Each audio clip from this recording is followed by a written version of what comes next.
નમસ્કાર દર્શક મિત્રો, ટીવી18 ન્યૂઝમાં આપનું સ્વાગત છે। ટીવી18 ન્યૂઝ ગુજરાતની પળે પળની ખબર ધરાવતી ગુજરાતી ન્યૂઝ ચેનલ છે।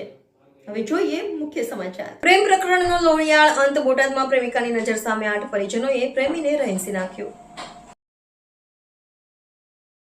બોટાદના માંડવા ઢસા રોડ નજીક બનેલા હત્યાના એક ચકચારી બનાવમાં પ્રેમિકાને લઈને ભાગેલા પ્રેમીને શોધવા યુવતીના પરિવારે પ્રેમીના મિત્રનું અપહરણ કર્યું હતું। ત્યારબાદ પ્રેમી યુગલનું લોકેશન શોધી પ્રેમિકાની નજર સામે જ પ્રેમી પર ઘાતકી હુમલો કરી તેની કરપીણ હત્યા કરી પ્રેમિકાને લઈ ફરાર થઈ ગયા હતા। ઢસા પોલીસે 8 શખ્સ વિરુદ્ધ હત્યા અપહરણ સહિતની કલમ અન્વયે ગુનો નોંધી ફરાર આરોપીની શોધખોળ શરૂ કરી હતી।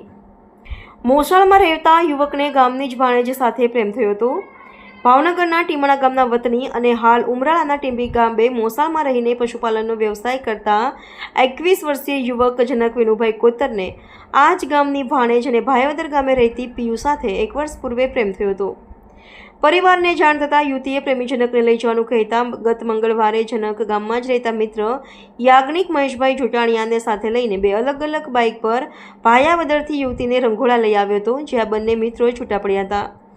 યાજ્ઞિક બાઇક લઈને ટીંબી આવવા નીકળ્યો ત્યારે રંઘોળા નજીક ઇકોમાં ધસી આવેલા ગામમાં જ રહેતા હિતેન્દ્રસિંહ ઉર્ફે કુશ બળવંતસિંહ ગોહિલ તથા ગામના અન્ય એક શખ્સે યાજ્ઞિકને આંતરી અપહરણ કરી માર માર્યો હતો। બીજી તરફ જયદેવસિંહ ભગતસિંહ ગોહિલ નામના શખ્સે પ્રેમી યુગલનો પીછો કરી હિતેન્દ્રસિંહને લોકેશનની જાણ કરતા હિતેન્દ્રસિંહે માંડવાથી ઢસા જવાના માર્ગ પર પોતાની કારથી જનકની બાઇકને ટલ્લો મારી પ્રેમી યુગલને પછાડી દીધા હતા અને પ્રેમિકાની નજર સામે જ પ્રેમી જનક પર હિતેન્દ્રસિંહે ધાર્યા વડે જ્યારે તેની સાથેના અજાણ્યા શખ્સે લોખંડના પાઇપ વડે માર મારી લોહિયાળ ઈજા પહોંચાડી હતી। જતાં યાજ્ઞિકને મારી નાખવાની ધમકી આપી હતી। જોકે યાજ્ઞિક માંડવા ઢસા રોડ પર લોહિયાળ હાલતે પડેલા મિત્ર જનકને 108 મારફતે સારવાર અર્થે લઈ જાય તે પૂર્વે જ તેનું મોત નીપજતા બનાવ હત્યામાં પરિણમ્યો હતો।